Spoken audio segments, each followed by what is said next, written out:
sana at lakas, pagpapala niya ay laging bumubuhos purihin natin ang Diyos.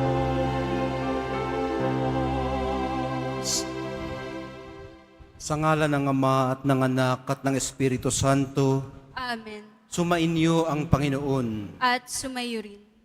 Mga kapatid, aminin po muna natin ang ating mga kasalanan upang tayo maging marapat gumanap sa banal na pagdiriwang. Inaamin ko Sa makapangyarihang Diyos at sa inyo mga kapatid, na lubha akong nagkasala sa isip, sa salita at sa gawa at sa aking pagkukulang. Kaya isinasamo ko sa mahal na Birheng Maria, sa lahat ng mga anghel at mga banal, at sa inyo mga kapatid, na ako ipanalangin sa Panginoong ating Diyos. kaawaan tayo ng makapangyarihang Diyos, patawarin sa ating mga kasalanan at patnubayan sa buhay na walang hanggan. Amen. Panginoon, kaawaan mo kami. Panginoon, kaawaan mo kami. Kristo, kaawaan mo kami. Kristo, kaawaan mo kami. Panginoon, kaawaan mo kami. Panginoon, kaawaan mo kami. Manalangin tayo. Ama naming makapangyarihan, ginawa mong mag-alab sa pagmamalasakit sa iyong tahanan, sa pagbibigay liwanag sa iyong sambayanan, at sa pagdaragdag sa liwanag na ito, ang abad na si San Bernardo. Bilang tugon sa kaniyang pagdalangin, pag-alabin mo rin ang diwa naming sa lubos na pagtahak sa landas na dapat taluntunin ng mga anak ng liwanag sa pamamagitan ni Jesucristo, kasama ng Espiritu Santo, magpasawalang hanggan. Amen. Magsiupo muna ang lahat. Pagbasa mula sa aklat ng mga hukom.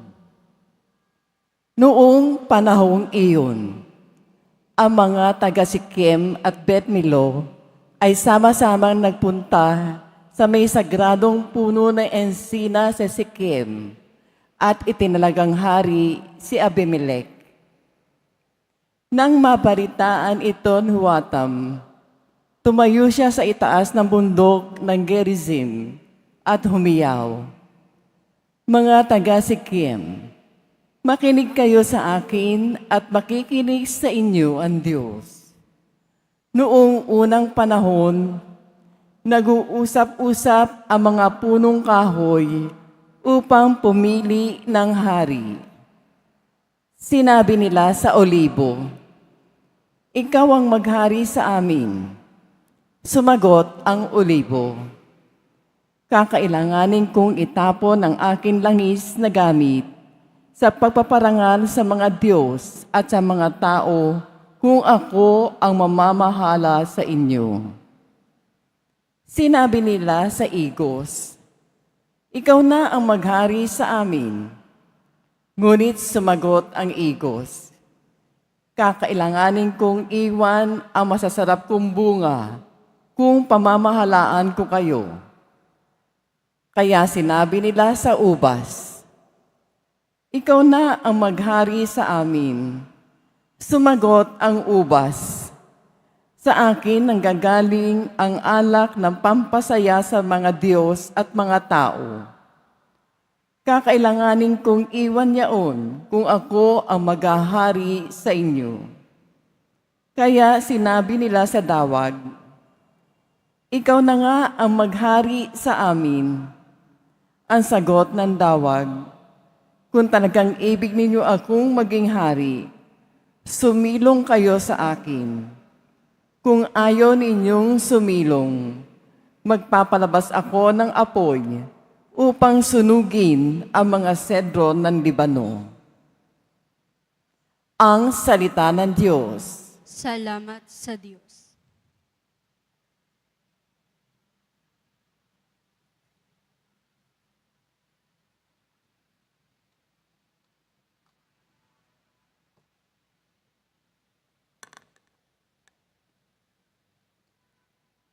Poon ang bigay mong lakas, sa hari nagpapagalak.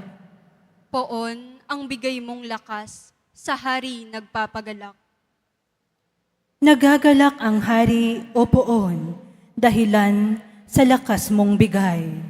Siya'y nagagalak sa kanyang tagumpay.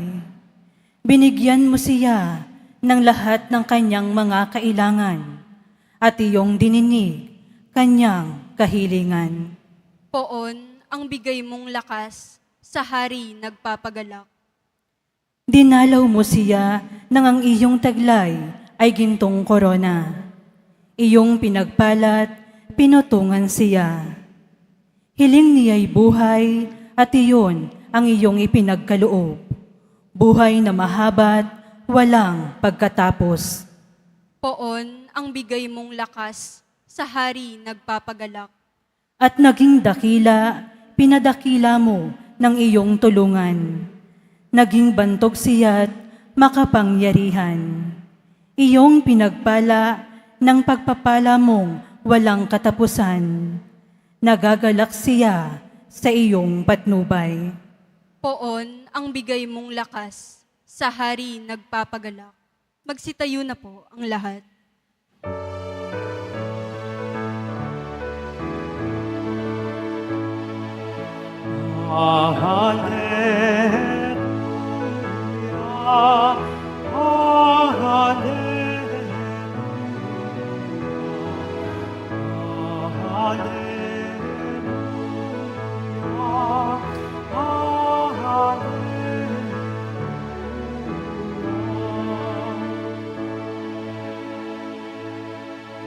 Buhay ang salita ng Diyos, ganap nitong natatalos,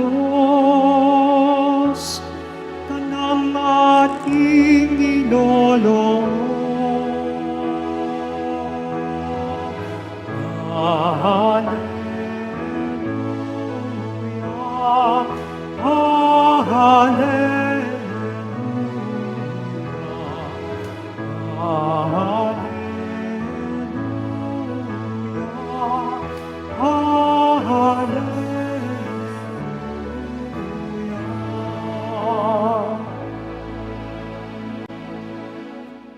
Sumainyo ang Panginoon. At sumayo rin. Ang mabuting balita ng Panginoon ayon kay San Mateo. Papuri sa iyo, Panginoon. Nung panahong yun, sinabi ni Jesus sa kanyang mga alagad ang talinghagang ito, ang paghahari ng Diyos ay katulad nito. Lumabas ng umagang-umaga ang may-ari ng ubasan upang humanap ng mga manggagawa. Nang magkasundo na sila sa upa na 1 denaryo maghapon, sila'y pinapunta niya sa kanyang ubasan. Lumabas siyang muli nang mag-ikasyam ng umaga at nakakita siya ng iba pang tatayo-tayo lamang sa liwasang bayan. Sinabi niya sa kanila, pumaroon din kayo at magtrabaho sa aking ubasan at bibigyan ko kayo ng karampatang upa. At pumaroon nga sila. Lumabas na naman siya ng mag-iikalabing ng tanghali at ng mag-iikatlo ng hapon. At gayon din ang ginawa niya. Nang mag-iikaliman ng hapon, siya'y lumabas uli at nakakita pa ng mga iba pang wala ring ginagawa. Sinabi niya sa kanila, bakit kayo tatayo-tayo lang dito sa buong maghapon? Wala pong magbigay sa amin ng trabaho. Sagot nila. At sinabi niya, kung gayon pumaroon kayo at gumawa sa aking ubasan. Pagtatakip silim, sinabi ng may-ari ng ubasan sa kanyang katiwala, tawagin mo na ang mga manggagawa at sila'y upahan, magmula sa huli hanggang sa buong maghapong nagtrabaho. Ang mga nagsimula ng mag-iikalima ng hapon ay tumanggap ng tig-1 denaryo. At nang lumapit ang mga nauna, inakala nilang tatanggap sila ng higit doon. Ngunit ang bawat isa'y tumanggap din ng 1 denaryo. Pagkatanggap nito, nagreklamo sila sa may-ari ng ubasan. Sabi nila, 1 oras lang pong gumawa ang mga huling dumating, samantalang maghapon kaming nagpagal at nagtiis ng nakapapasong init ng araw. Bakit naman po ninyo pinapareho-pareho, pinagpare-pareho ang upa sa amin? At sinabi niya sa isa sa kanila, kaibigan, hindi kita dinaya. Hindi ba't nagkasundo tayo sa isang denaryo? Kunin mo ang ganang iyo at umalis ka na. Maano kung ibig kong upahan ang nahuli ng tulad ng upa ko sa iyo? Wala ba akong karapatang gawin ang aking maibigan sa ari-arian ko? O naiinggit ka lang sa aking kabutihang loob? Kaya't ang nahuhuli ay mauuna at ang nauuna ay mahuhuli. Ang mabuting balita ng ating kaligtasan. Pinupuri ka namin, Panginoong Hesukristo. Magsiupo muna ang lahat. Ginugunita po natin ngayon si Saint Bernard. Isa siyang abot at doctor of the church. Marami pong mga abot, pero kakaunti ang doctor of the church. Hindi ko alam eksakto, pero parang mga 27 lang yata. Isa doon si Saint Bernard. Tapos si Saint Santa Teresa ng Avila. Yang mga yan, mga doctor of the church na tinatawag. Sa Ebanghelyo po sa araw na ito, napakinggan natin ang tungkol sa pagiging mapagbigay ng Diyos. At ang kanya pong pagiging mapagbigay ay nakadepende hindi sa ating merit o kung deserving tayo, kundi sa kanya mismong generosity. Ang pagiging mapagbigay po ng Diyos ay nakadepende sa kanyang pagiging mapagbigay. Sa madaling salita, mapagbigay siya dahil mapagbigay siya. Ang pagiging mapagbigay po kasi ay simpleng pagiging mapagbigay. Walang mas mapagbigay o pinaka mapagbigay. Ang mahalaga po ay maging mapagbigay.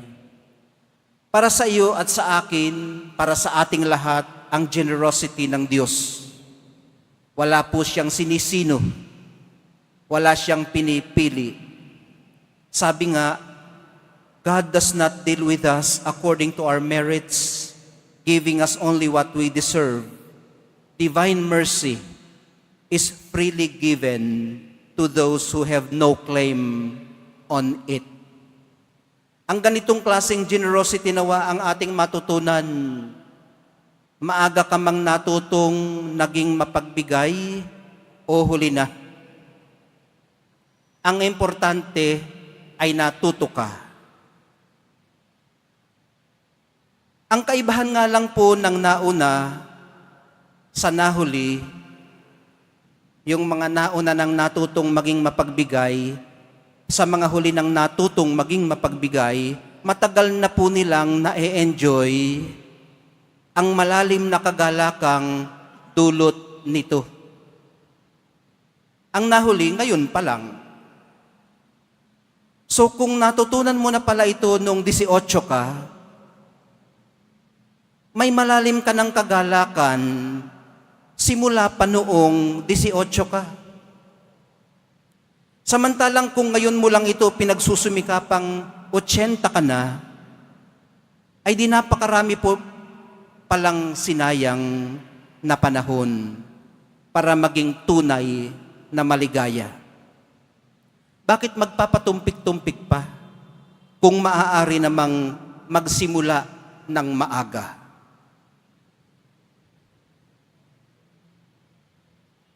Magsitayo na po ang lahat.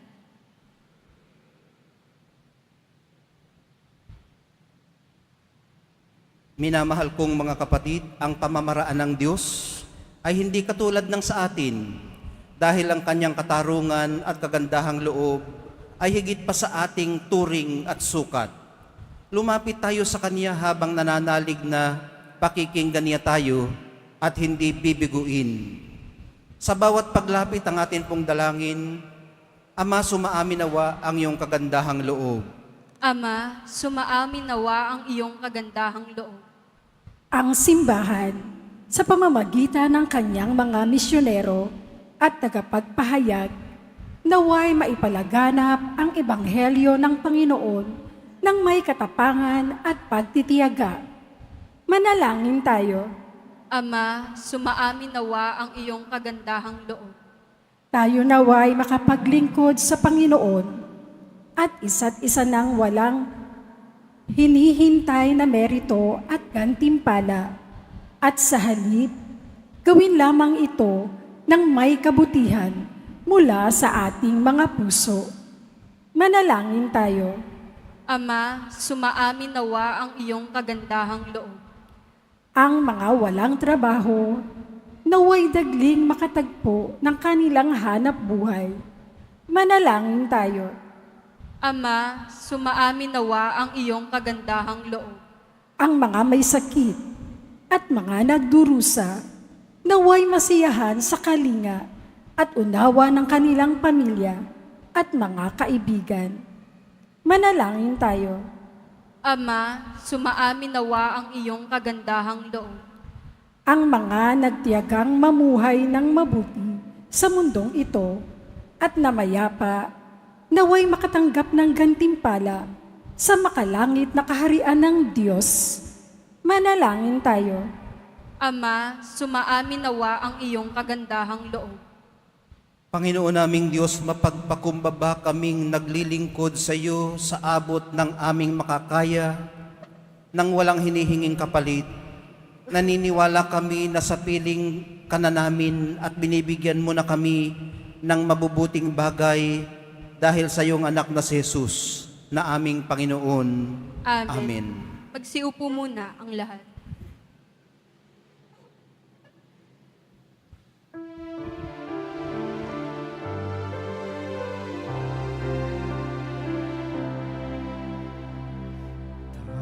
Tanggapin ninyo, Diyos namin, Ama, na kayanan naming alay sa inyo. Galing lingko sa inyo, mga biyaya na ito, tinapay at alak mula sa aming ani. Inyo puno ang itong kung mamarapatin ko sila inyong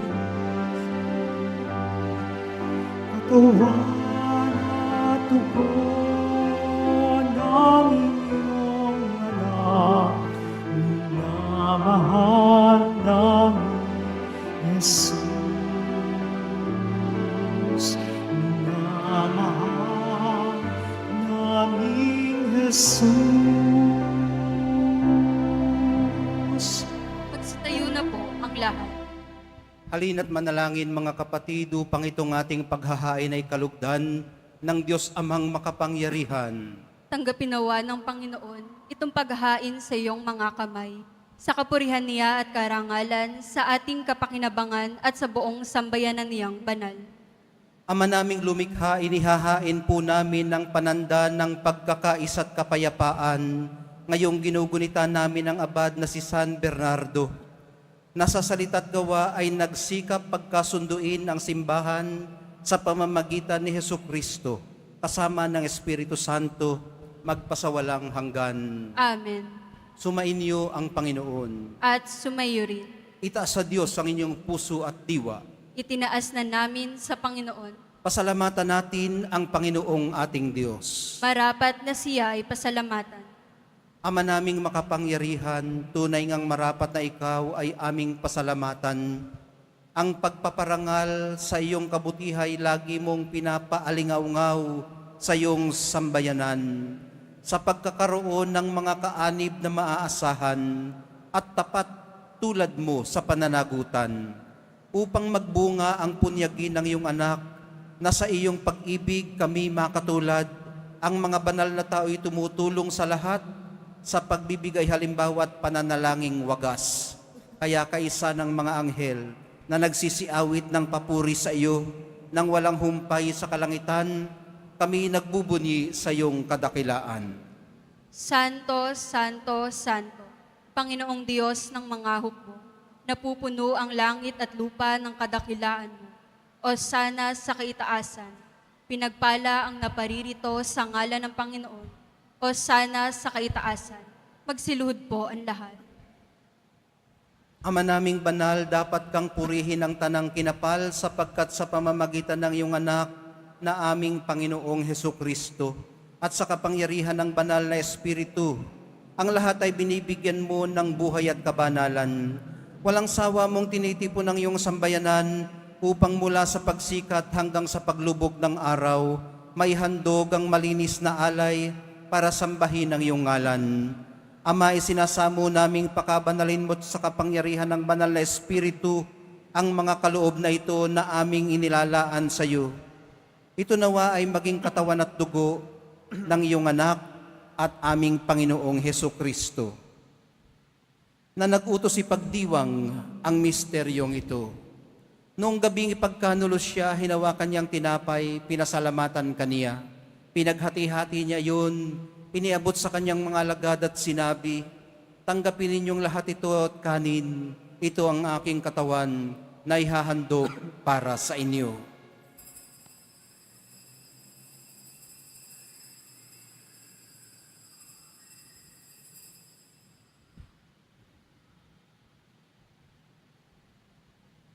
Gayon din naman, nung matapos ang hapunan, hinawakan niya ang kalis, muli kanyang pinasalamatan. Iniabot niya ang kalis sa kanyang mga alagad at sinabi, tanggapin ninyong lahat ito at inumin, ito ang kalis ng aking dugo, ng bago at walang hanggang tipan, ang aking dugo na ibubuhos para sa inyo at para sa lahat, sa ikapagpapatawad ng mga kasalanan. Gawin ninyo ito sa pag-alaala sa akin.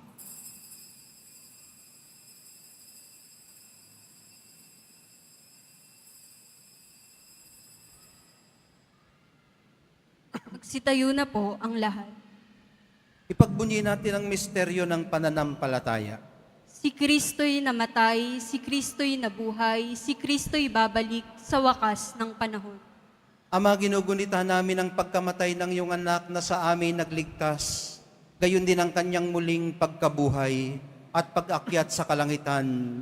Samantalang ang kanyang pagbabalik ay pinananabikan, kaya bilang pasasalamat, ngayoy aming iniaalay sa iyo ang buhay at banal na paghahaing ito. Tunghayan mo ang handog na ito ng iyong simbahan, masdan mo ang iyong anak na nag-alay ng kanyang buhay upang kami ay pakipagkasundo sa iyo.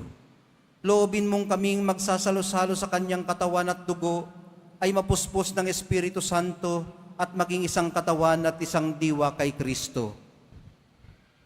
Kami nawa ay gawin niyang handog na habang panahong nakatalaga sa iyo.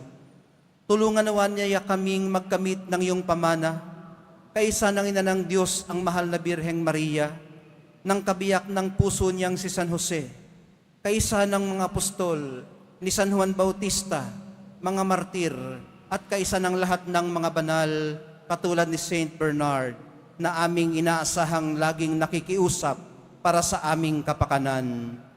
Ama, ang handog na ito ng aming pakikipagkasundo sa iyo ay magbungawa ng kapayapaan at kaligtasan para sa buong daigdig. Patatagin mo sa pananampalataya at pag-ibig ang iyong simbahang naglalakbay sa lupa, kasama ng iyong lingkod na si Papa Leon, ang aming obispong si Jose, ng lahat ng mga obispo't buong kaparian at ng iyong piniling sambayanan. Dinggin mo ang mga kahilingan ng iyong angkan na ngayoy tinipon mo sa iyong harapan. Amang maawain, kupkupin mo't pag-isahin ang lahat ng iyong mga anak sa bawat panig at sulok ng daigdig.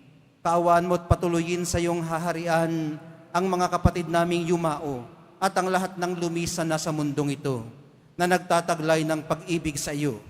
Kami umaasang makararating sa iyong piling at sama-samang magtatamasa ng iyong kaningningang walang maliw sapagkat aming masisilayan ng iyong kagandahan sa pamamagitan ng aming Panginoong Hesukristo na siyang pinagdaraanan ng bawat kaloob mo sa aming kabutihan. Sa pamamagitan ni Kristo, kasama niya at sa Kanya, ang lahat ng parangal at papuri ay sa iyo, Diyos Amang makapangyarihan, kasama ng Espiritu Santo, magpasawalang hanggan. Amen. Sa tagubili ng mga nakagagaling na utos at sa turo ni Jesus, na Panginoon natin at Diyos, ipahayag po natin ang lakas loob. Ama namin, sumasalangit ka, sambahin ang ngalan mo. Mapasa amin ang kaharian mo. Sundin ang loob mo dito sa lupa para nang sa langit. Bigyan mo kami ngayon ng aming kakanin sa araw-araw at patawarin mo kami sa aming mga sala para nang pagpapatawad namin sa nagkakasala sa amin. At huwag mo kaming ipahintulot sa tukso at iadya mo kami sa lahat ng masama. hinihiling po namin kami iadya sa lahat ng masama, pagkalooban ng kapayapaan araw-araw, iligtas sa kasalanan at ilayo sa lahat ng kapahamakan, samantalang aming pinananabikan ang dakilang araw ng pagpapahayag ng tagapagligtas naming si Jesucristo. Sapagkat iyo ang kaharian at ang kapangyarihan at ang kapurihan magpakailanman. Amen. Panginoong Jesucristo, sinabi mo sa iyong mga apostol, kapayapaan ang iniwan ko sa inyo, ang aking kapayapaan ang ibinibigay ko sa inyo. Tunghayan mo ang aming pananampalataya at huwag ang aming pagkakasala. Pagkalooban mo kami ng kapayapaan at pagkakaisa ayon sa iyong kalooban, kasama ng Espiritu Santo, magpasawalang hanggan. Amen. Ang kapayapaan ng Panginoon ay laging sumainyo. At sumayo rin. Magbigayan po kayo ng kapayapaan sa isa't isa. Kordero ng Diyos na nag-aalis ng mga kasalanan ng sanlibutan, maawa ka sa amin. Kordero ng Diyos na nag-aalis ng mga kasalanan ng sanlibutan, maawa ka sa amin. Kordero ng Diyos na nag-aalis ng mga kasalanan ng sanlibutan, ipagkaloob mo sa amin ang kapayapaan, magsiluhod po ang lahat. Ito ang kordero ng Diyos. Ito ang nag-aalis ng kasalanan ng sanlibutan. Mapalad ang mga inaanyayahan sa kanyang piging. Panginoon, hindi ako karapat-dapat na magpatuloy sa iyo. Ngunit sa isang salita mo lamang ay gagaling na ako.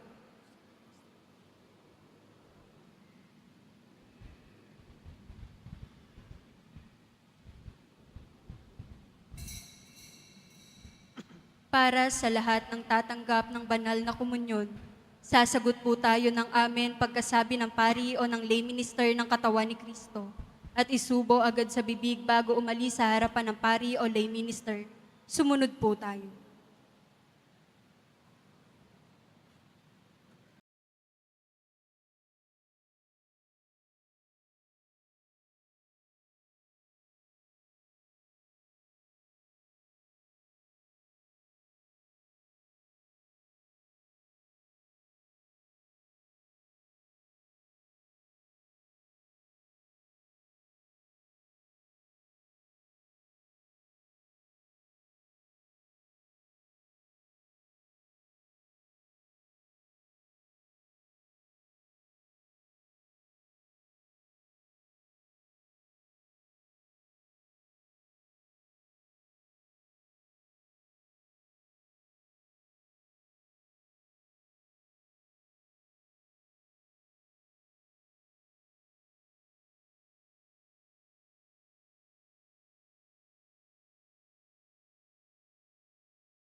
Ama naming mapagmahal, ngayong napagsaluhan na namin ang bigay mong pagkaing banal sa pagdiriwang ng paggunita kay San Bernardo. Maganap nawa sa amin ang dulot nitong kapakinabangan upang kaming pinalakas ng kanyang mga halimbawa at tinuruan ng kanyang mga tagubilin ay maging masidhing mangingibig sa iyong salitang nagkatawang tao at nabubuhay kasama ng Espiritu Santo magpasawalang hanggan. Amen. Sumainyo ang Panginoon. At sumayo rin. Mahal na pong Jesus Nazareno, inihayag mo sa pamamagitan ng krus ang walang maliw na pag-ibig ng Diyos sa sangkatauhan. Pakinggan mo ang kahilingan lalo na para sa mga nangangailangan ng iyong tulong at awa. Makamtanawa namin ang inyong kasagutan na may utang na loob na tinatanaw. Basbasan din po ninyo itong mga imahen at dasalan upang lalo kaming manalangin at magtiwala. Sa pamamagitan ng bendisyon na ito, naway lalo kaming maging mapaglingkod, masunurin at tapat sa iyo na aming malwalhating Panginoon magpasawalang hanggan. Amen. At pagpalain kayong lahat, pati ng inyong buong pamilya at mga komunidad ng makapangyarihan at mapagmahal na Diyos, Ama, Anak, at Espiritu Santo. Amen.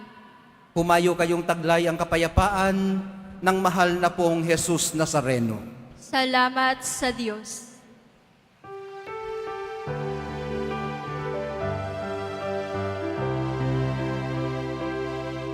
Nuestro Padre Jesus Nazareno, sinasamba ka namin. Pinipinto ka namin. Para mo ang aming buhay at kaligtasan. Nuestro Padre Jesus Nazareno, iligtas mo kami sa kasalanan. Ang krus mong kinamatayan ay sagisag ng aming kaligtasan. Nuestro Padre Jesus Nazareno, dinarangal ka namin. Nuestro Padre Jesus Nazareno, niluwalhati ka namin. Nuestro Padre Jesus Nazareno, dinarangal ka namin. Nuestro Padre Jesus Nazareno, niluwalhati ka namin.